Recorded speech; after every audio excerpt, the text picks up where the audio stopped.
ជំរាបសួរបងប្អូនទាំងគ្នាមុននឹងចូលដល់វីដេអូហ្នឹងខ្ញុំសូមបញ្ជាក់តិចវីដេអូនេះគឺពីរថ្ងៃផ្សេងគ្នាណាគឺមិនមែនថ្ងៃតែមួយទេប៉ុន្តែខ្ញុំយកមកកាត់តបញ្ចូលគ្នាឥឡូវហ្នឹងចូលមកវីដេអូរបស់យើងវិញ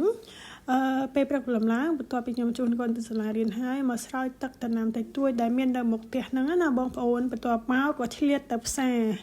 អ្វីផ្សារនៅជិតហ្នឹងអញ្ចឹងខ្ញុំជិះកង់ជួនកាលខ្ញុំដើរទៅអត់ឆ្ងាយទេបើសិនជាយើងដើរប្រហែលជា10នាទីតែបើសិនជិះកង់ទៅតែ5នាទីអីហ្នឹងគឺដល់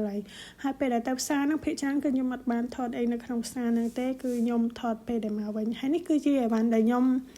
ទិញបានអញ្ចឹងណាអត់មានអីច្រើនទេថ្ងៃនេះទៅទិញរបស់តិចតួចមាននំមានទឹកដោះគោអីចឹងទៅយកមកទុកនៅក្នុងទូទឹកកកជាពិសេសហ្នឹងគឺប៊ឺដោយសារតែកូនខ្ញុំគាត់ចង់ញ៉ាំនំអញ្ចឹងហើយខ្ញុំទៅទិញប៊ឺហ្នឹងយកមកទុកឥឡូវនេះគឺមកដល់ថ្ងៃស្អែកប្រហែលជាម៉ោង10ពេលព្រឹកហ្នឹងកូនខ្ញុំកាលពីម្សិលមិញគាត់ថាចង់ហូបអានំខូឃីហ្នឹងខ្ញុំក៏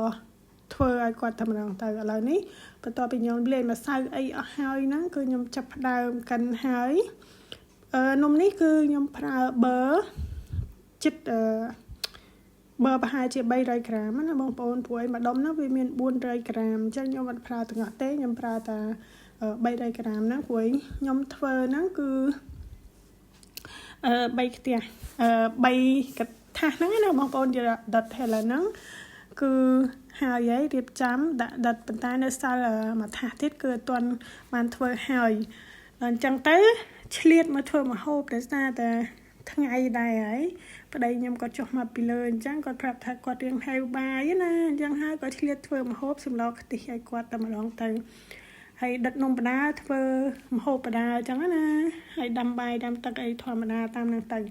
ប៉ុន្តែពេលដែលខ្ញុំធ្វើនំមកប្តីខ្ញុំគាត់ចុះមកដល់ភ្លាមគាត់និយាយថាចេះខែហ្នឹងមិនបើគ្រីស្មាស់ទេមិនធ្វើនំហ្នឹងអញ្ចឹងណាហើយខ្ញុំគាត់ថាចាំបាច់តែបន់គ្រីស្មាស់អីតែចង់ញ៉ាំហ្នឹងគឺធ្វើញ៉ាំបានហើយខ្ញុំអ្នកធ្វើសោះហ្នឹងមិនគាត់អ្នកធ្វើផងខ្ញុំប្រាប់គាត់អញ្ចឹងណាគាត់ក៏សើចហើយឡើងទៅធ្វើការគាត់វិញទៅហើយឥឡូវនេះត្រឡប់មកមើលម្ហូបរបស់ខ្ញុំបងប្អូនបន្លែរបស់ខ្ញុំគឺអត់មានអីទេមានអីដាក់នឹងឯងប៉ុន្តែឈ្ងុយមែនតើសុំតែខ្ញុំក៏ចូលចិត្តញ៉ាំដែរបងប្អូនសម្លខ្ទិះហ្នឹងយូរទៅគឺទាំងប្តីទាំងប្រពន្ធចូលចិត្តទាំងអស់គ្នាតែម្ដងឆ្ងាញ់ណាបងប្អូនហើយនំរបស់ខ្ញុំនេះក៏ធ្វើហើយដែរតំណងធម្មតាណាថែមតែកាហ្វេមួយទៀតមកគឺបានតែម្ដងគឺថាឈ្ងុយតែម្ដងណានិយាយទៅឈ្ងុយប៊ឺយើងហើយវីដេអូថ្ងៃនេះគឺមានតែប៉ុណ្្នឹងឯងបងប្អូនបើសិនជាមានកំហុសខុសឆ្គងអាច comment ប្រាប់នៅខាងក្រោមបាន